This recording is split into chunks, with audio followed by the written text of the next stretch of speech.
Hi, this is Kathy from Bright Matter Studio, and today I want to share with you my creative process for designing a brand so that you can take away the step-by-step method for creating your own unique brand. Effective branding can help you in so many different ways as a course creator. One of the most powerful results of having an intentional brand is going to be how you're going to feel about showing up. You're going to have an embodied sense of what you're creating and putting out in the world, and all of that belonging in this microcosm that looks and feels a certain way. Having a brand that you feel proud of and that will help you show it consistently, that will have a cumulative effect of helping you build trust with your audience. By being intentional and cohesive in your branding, you're going to let people feel like there's consistency, there's intention. Here's a person showing up with a plan and purpose. You're not telling them to trust me. You're showing people over time that you are trustworthy. By having a cohesive and intentional brand, you're going to help people recognize you over time.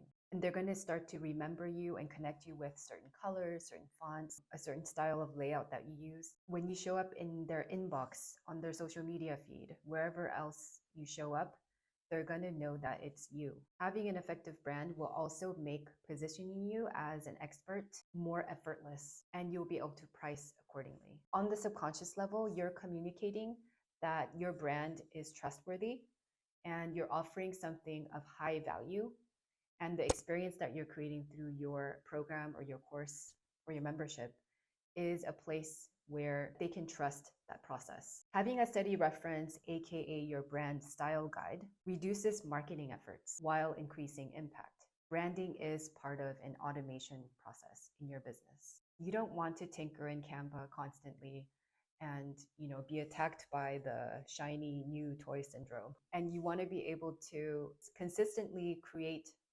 visuals and have strategy behind it and be strategic with what you're showing so that you'll have a better overall success for your course. Because when you're constantly dealing with these micro decisions, every time you come to create content, you're making new decisions, then all of these are not helping you strategically build a course brand that will be recognizable and trustworthy over time. And in terms of marketing, when you set your brand guide and commit to it, that's all part of the automation process to make running your business a lot more smooth, and you'll save so much time. It'll also make it so much easier to work in a team or outsource. And trust me, creativity is in making your content better in terms of the value that you're giving, not the design, not that part of the creative process.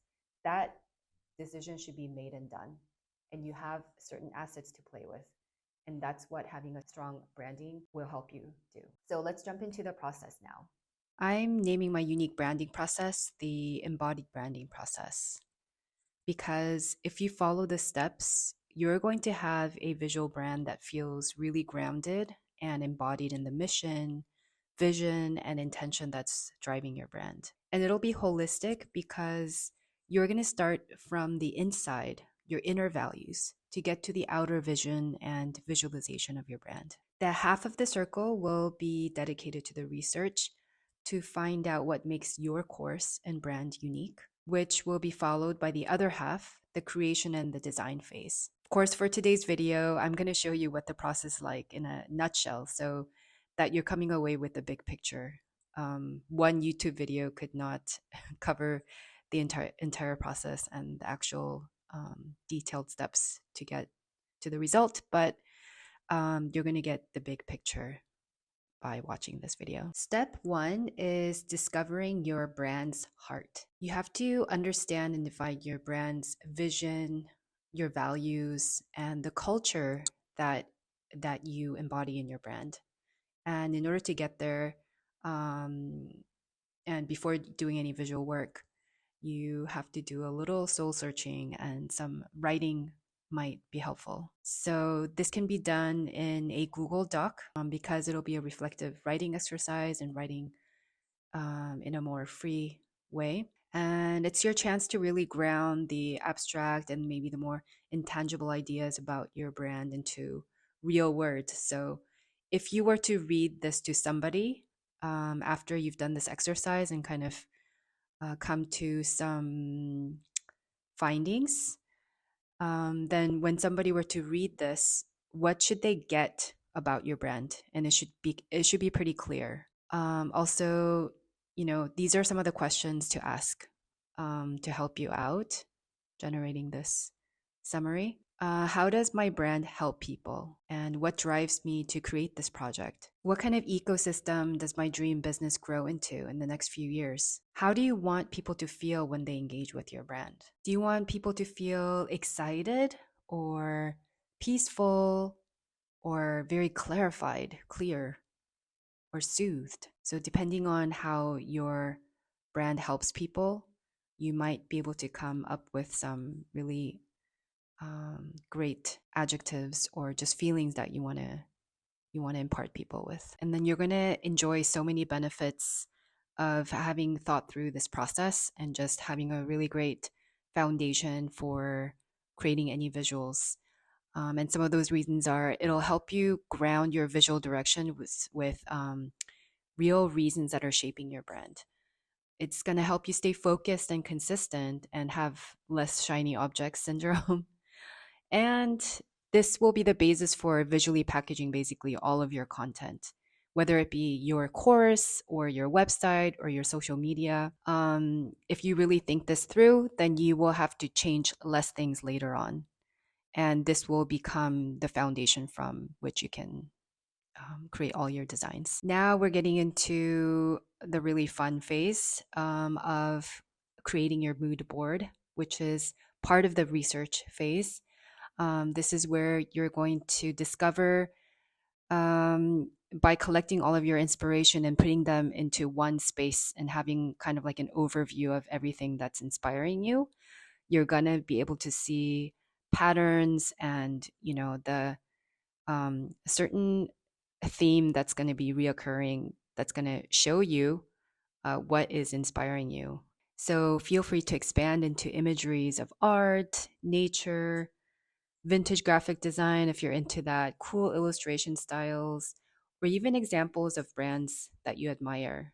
See what they're doing and just collect any visual references in terms of, also typography, colors, and all of that. And Pinterest is a really, really great place to not only find images, but to collect all of them into your one specific mood and your vision board. So whatever you feel like captures the spirit of your brand can be added here. And it's time to have a lot of fun with it too. Now it's time to look at your mood board and see all the things that you've collected and see what's popping out to you.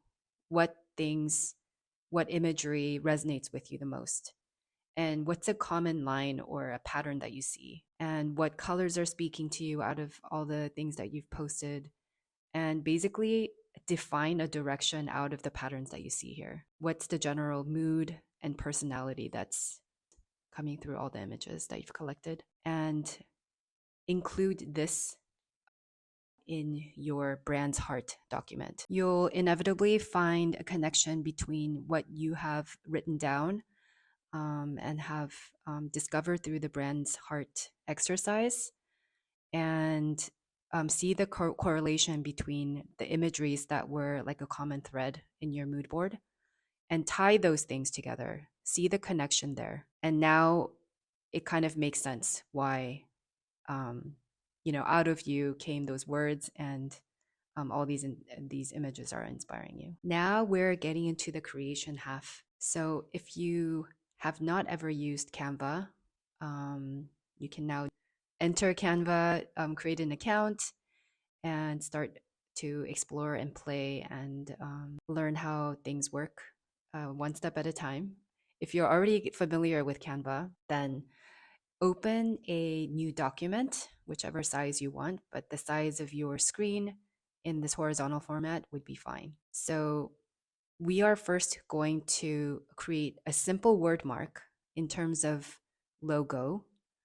And because this is not an in-depth tutorial for creating a logo, so I'm just going to show you like really quickly like an overview of how I would start to play around with word mark logos, which is a logo created out of simply text using typography or font that's in your brand's character, and play with the color palette and selecting two fonts, two maximum, one style font for the headline and one font for the paragraph, what should be very legible, any medium and format. You're not an experienced designer, but you can still create a beautiful and effective system. So refer to your mood board. It's okay to not be perfect in this.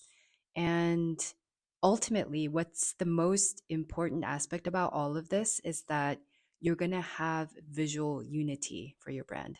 There's going to be cohesiveness, and this matters much more than how amazing your graphics are going to be. It's going to be strategic to have a cohesive brand. So, the most important aspect is this in line with what I've collected in my mood board? Is it saying something about that? Is it expressing that? And does the personality or vibe of this translate your brand's heart? That's all that matters. You don't have to do it perfectly. So now you're going to set up your Canva's brand style kit or create a simple document that has all of this information in it that will now serve as a reference for all of your marketing content for yourself or for your team. It's going to be like the Bible when it comes to creating any kind of graphics or content for your marketing, for your course. And the following are the essential brand touch points for course creators. This is where your brand style guide is going to work its magic. Your course slides, any workbook, PDFs that come with your courses, your funnel, starting from your lead magnet page to your emails that get delivered to the freebie that you're going to deliver, which might be a PDF. It's going to have some kind of a visual content that's correlated to it. Your website, of course, and your course sales page, social media promotions, and ads. So when people come into contact with any of these, when they interface with your brand in any of these formats, now you're going to have a recognizable brand that people can associate to your course and to your business. And that is the magic about all of this. So before we close this video, let's do a recap. To have an impactful brand, you need both the research and creation phases in your design. Having a brand that feels embodied with your vision and intention will help you stay focused in your marketing. And having a solid branding will help save so much time as a solopreneur who's just building their course business, as well as grow their brand with strategy. So if you're ready to take your course brand to the next level, I'm developing an in-depth workshop to launch later this year. And it's going to walk you through my complete brand development process to course creators with live design coaching. To get on the waitlist and receive early access pricing, simply subscribe to my newsletters. I'd love to hear your thoughts and if you have any questions on any part of the branding process that you'd like to learn more about. And I'm going to make future content on that. Thanks for watching.